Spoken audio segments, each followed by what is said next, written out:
얼굴이 부어요, 잇몸이 부었어요, 또는 입이 안 벌어져요, 열감이 있어요, 이런 말씀 하시면서 오시는 분들이 있는데, 대부분이 우리 구강 아간면 영역, 입, 얼굴, 턱 이런 데서 이제 감염이 발생해서 나타나는 문제들인데, 간단하게는 항생제만 복용해도 낫는 경우가 있지만, 오히려 항생제만 복용해서 낫는 경우보다는 제가 앞으로 보여드릴 치료의 프로토콜을 따라가야 되는 환자분들이 굉장히 많고요. 그래서 오늘은 구강아간면역의 감염 질환에 대해서 한번 설명을 드리고, 왜 평소에 구강관리가 중요한지, 그리고 이런 감염 질환이 발생했을 때 어떻게 처치 치료하는지도 자세히 설명드릴 거예요. 그래서 잘 따라오시면 좋겠습니다.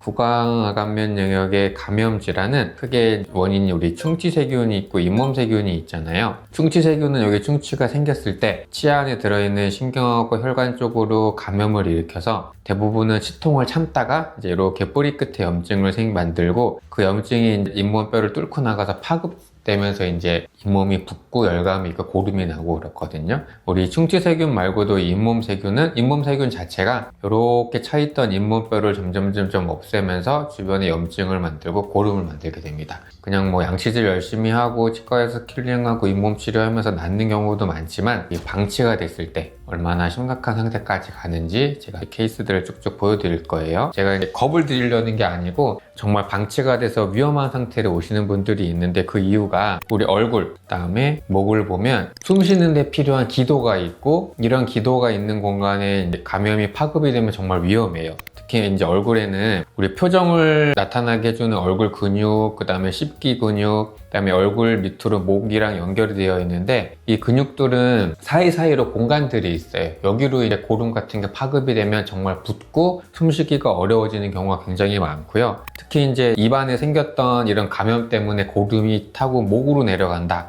그러면 정말 이 숨쉬는 데 필요한 기도를 막게 되고, 이러면은 정말 간혹 가다가 전신마취를 하거나 기관삽관까지 하시는 분들을 제가 대학병원에서 많이 경험이 있기 때문에, 이 충치랑 잇몸 질환은 방치하면 생명의 위험이 가해질 때도 정말 간혹 있다. 기억하셔야 됩니다. MRI나 CT를 보면 더 알 수 있는데, 지금 이렇게 생긴 게 턱뼈고, 여기도 턱뼈가 있고요. 턱뼈랑 턱뼈 주변에 혀나 이런 근육들 주변으로 이 스페이스라고 부르는 공간들이 있어요. 이 턱 밑 공간이라든지 아니면 혀 밑 공간이라든지, 또 이 파라파린지얼 스페이스, 뭐 카로티드 스페이스 등 여러 가지 해부학적 구조물들에 의해서, 성긴 조직에 의해서 이제 공간이 있는데, 이 공간으로 이제 세균들이 파급이 되고, 그 다음에 이제 고름이 차이게 되면 아까 말씀드렸던 것처럼 이 기도 공간이 압박을 받게 되면서 숨을 못 쉬게 되는 응급 상황이 발생하게 됩니다. 자, 여기까지 정리를 하면, 충치나 잇몸 질환에서 발생하는 구강아간면 영역의 감염 질환이 방치하면 위험하다. 여기까지 잘 따라오셔요. 자, 이제 그 경로를 한번 볼 텐데, 이게 혀예요. 이 혀고,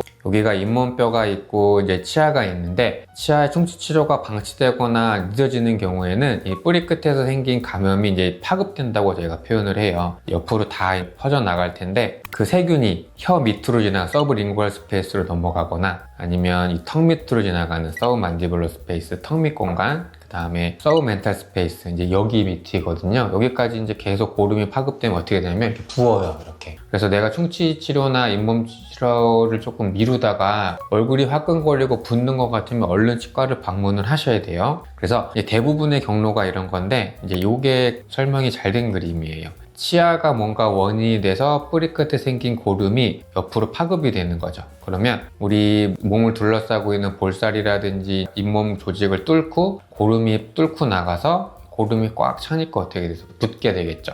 그럼 이게 찬 고름은, 이미 만들어진 고름은 항생제를 먹는다고 해서 항생제가 이 친구들을 없앨 수는 없어요. 그렇다고 우리 몸에 있는 백혈구나 이런 세포들이 이렇게 많은 고름을 다 없앨 수는 없겠죠. 결국에는 구강아간면 영역 이런 감염 질환이 생겼을 때는 치료의 월스트 오브 초이스라고 우리가 표현을 하는데, 절개 및 배농이라는 과정이 들어가게 됩니다. 고름이 있는 데를 째서 고름을 빼내는 과정이죠. 저희 치과 오신 환자분인데 얼굴이 엄청 부어서 오셨어요. 원인은 당연히 요치아가 될 텐데, 요치아가 원인이 돼서 얼굴이 엄청 부은 상태로 내원을 하셨습니다. 잇몸뼈가 이렇게 차 있어야 되는데, 이 친구는 지금 잇몸뼈 상태도 안 좋고 신경치료한 치아가 감염이 돼서 지금 잇몸뼈가 이렇게까지 내려간 상황이에요. 즉, 이만큼 잇몸뼈가 없어진 상황인 거죠. 그래서 이제 CT를 보면 보이시나요? 여기가 코고 여기가 이제 상악동이라는 공간인데 여기에는 공기만 차 있으면 이렇게 검게 보여야 되는데 회색깔로 뭔가 꽉 차 있잖아요. 치아가 원인이 돼서 잇몸뼈를 뚫고 상악동까지 올라가서 감염이 파급이 됐고 이 치아가 원인이 돼서 잇몸 세균에 의해서 지금 잇몸뼈 다 녹았고 고름도 지금 가득 찬 상황이 됐습니다. 이 환자분 어떻게 오셨는지 한번 볼까요? 눈 있는 데가 일단은 뻘긋뻘긋하죠? 반대쪽하고 비교했을 때 이만큼 부었어요.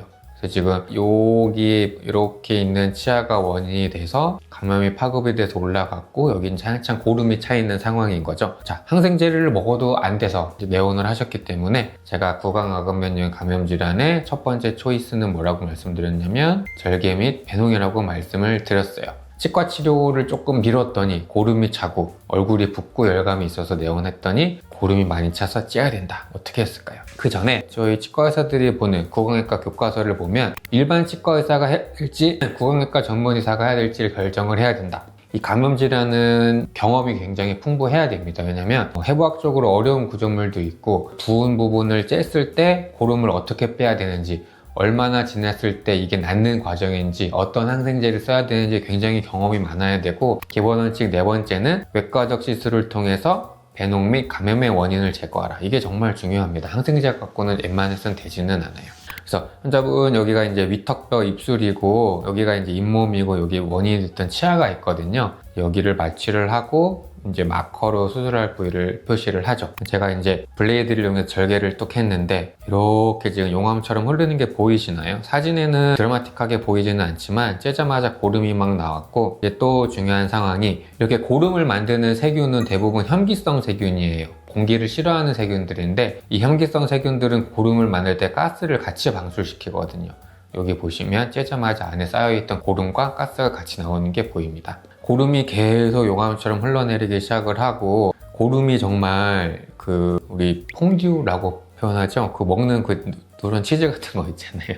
고름이 어마어마하게 나와요. 절대 항생제만 갖고는 될 수 없고 절개 및 배농이 답이 됩니다. 이제 이 기구는 이제 켈리라는 기구인데 제가 말씀드렸지만 여기 째는 데가 잇몸을 통해서 지금 바깥에 근육까지 들어가고 있거든요. 근육 사이사이에 들어있는 고름을 충분히 빼주기 위해서는 거기까지 충분히 도달을 해서 근육을 다 박리를 해서 안에 있는 고름을 다 빼줘야 됩니다. 제가 그렇게 박리를 했더니 안에 쌓였던 고름이 더 많이 나오죠. 계속 고름이 방출이 되고 있고요. 고름을 빼낸 다음에 또 중요한 게 뭐냐면 이 배농관을 삽입을 해야 돼요. 배농관이라고 하면 제가 째놓은 데다가 이렇게 관을 넣어서 안에다가 깨끗한 증류수를 넣고 빼는 과정을 도와주는 일종의 통로를 만들어주는 거예요. 보통은 하나만 넣어도 충분한데 이 환자분 같이 엄청나게 심하게 고름이 나온 분들은 이렇게 여러 개를 꼽는 경우가 있고요. 한쪽에 깨끗한 증류수를 넣고 반대쪽으로 빼내는 과정을 굉장히 많이 반복을 해야 됩니다. 이렇게 관리를 통해서 소독을 하고 있는 모습이고요. 이제 중간중간 구강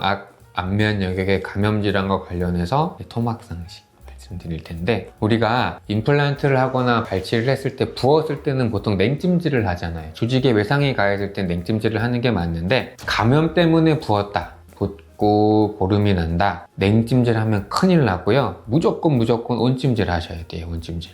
왜 그러냐면 여기서 이제 고름이 계속 나와야 되는데 냉찜질을 하게 되면 안에 있던 피랑 고름이 딱딱하게 굳게 돼요. 그러면 막혀서 더 아플 뿐더러 너무 전문적인 내용이긴 하지만 우리 셀룰라이티스라고 부르는 이 봉화지경이랑 우리 농양이랑 조금 차이가 나는데 사실 이제 농양은 고름이 흘러나오니까 더 진전된 상황이지만 사실은 해결은 금방 되거든요. 근데 딱딱하게 굳어서 우리 경결감이 느껴지는 봉화지경이 되게 되면 입도 안 벌어지고 숨도 더 못 쉬게 되는 더 정말 위험한 상태가 돼요.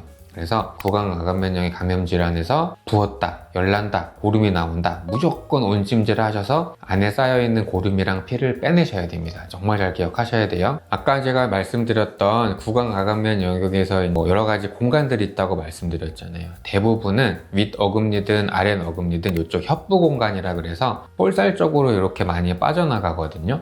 그런데 협부 공간 말고도 우리 견치간극 공간이라고 해서 송곳니 주변에도 여러 가지 근육 때문에 비어있는 공간이 있는데 거기에도 고름이 차서 응급 상황이 생길 수도 있어요. 그래서 그 케이스를 제가 또 한번 설명을 드리겠습니다.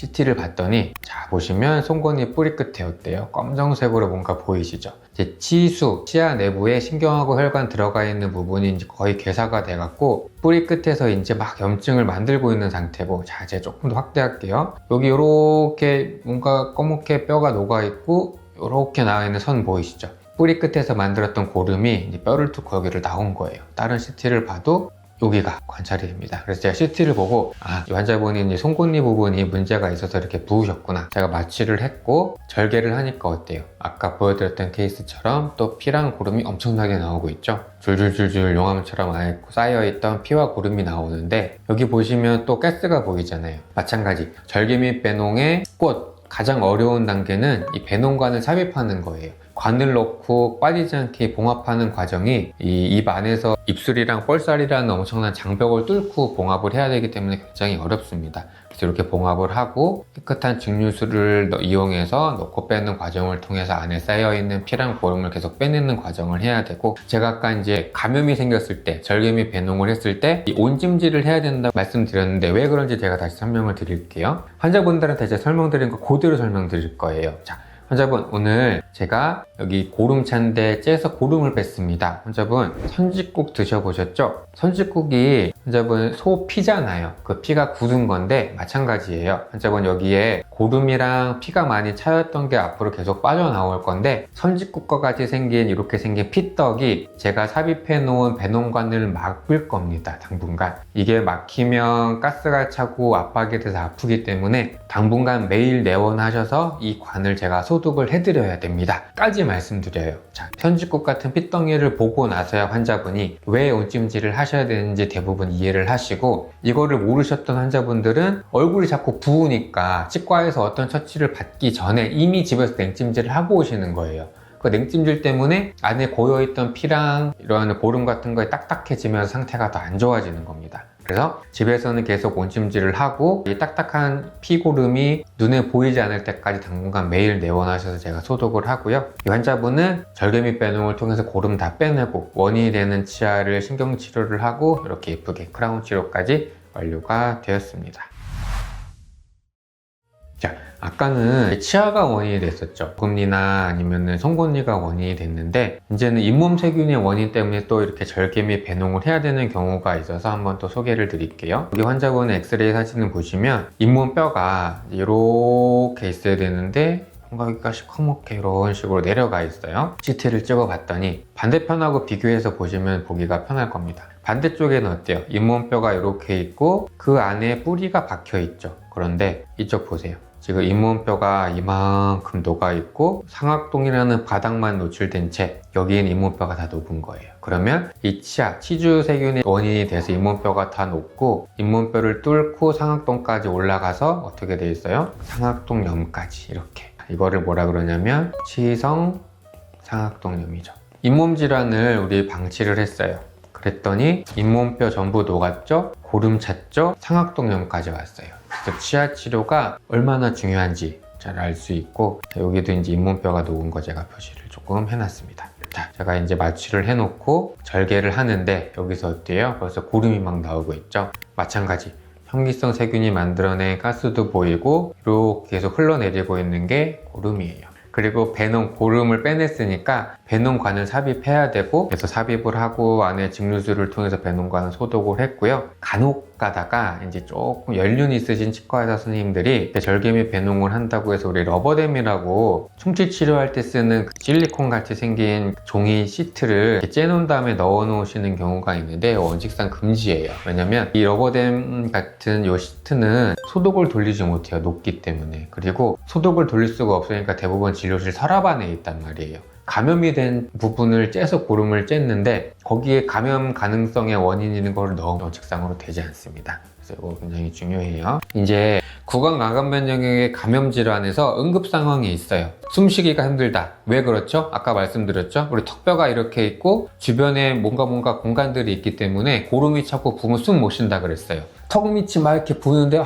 숨쉬기가 답답하고 힘들어. 응급 상황인 거예요. 또 하나, 눈 있는 데가 시뻘겋죠? 이 반대쪽 볼하고 비교하면 어떤가요? 엄청나게 부어있어요. 이 환자분 저한테 뭐라고 말씀하면서 오셨냐면 너무 힘들어요. 눈 뜨기가 어려워요. 입이 안 벌어져요 말씀하면서 오셨어요. 응급이에요. 지금 자세히 볼까요? 얼굴을 해당하는 부분, 제가 표시하는 부분, 목 있는 데까지 시뻘겋잖아요. 바로 제가 절개미 배농을 하기로 결정을 했습니다. 환자분 내원하시기 전에 여기 뒤에도 이제 어금니가 안 좋은 게 있었다고 말씀을 하셨는데, 다른 치과에서 발치를 하셨지만 여기는 감염 해결이 안 된 거예요. 그래서 이 치아가 지금 원인이 돼서 응급 상황이 발생을 한 거고, CT를 찍었을 때 보세요. 이 치아가 원인이 돼서 뿌리 끝에 이미 염증이 생겼고, 여기가 코고 상악동이라는 동굴인데 상악동염까지 생겼고, 이렇게 지금 고름이 만들어진 상황입니다. 자, 이제 저희 수술하는 사람들끼리 하는 말이 있어요. 서전의 장갑을 보면 그 상황을 알 수 있다. 제가 이제 수술 중에 쓰는 이 글러브가 앞으로 어떻게 변하는지 한번 계속 보세요.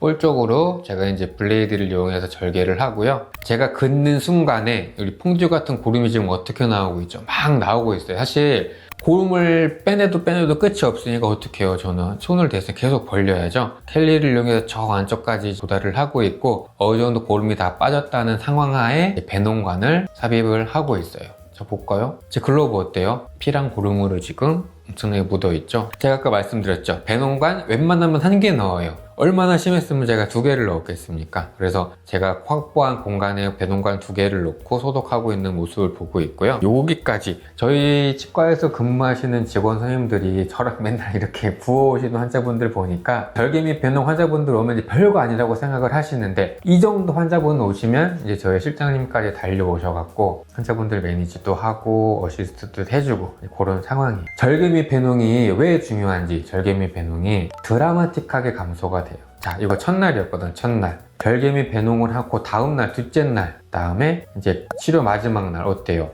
눈도 못 뜨셨는데 점점 좋아지고 있죠? 절개미 배농을 하지 못한다면 환자분 이렇게 회복 못 하셨을 거예요. 항생제도 중요하지만 구강암 감염 질환의 퍼스트 초이스는 뭐다? 절개미 배농이다. 여기서 제가 항생제 처방을 하고 있네요.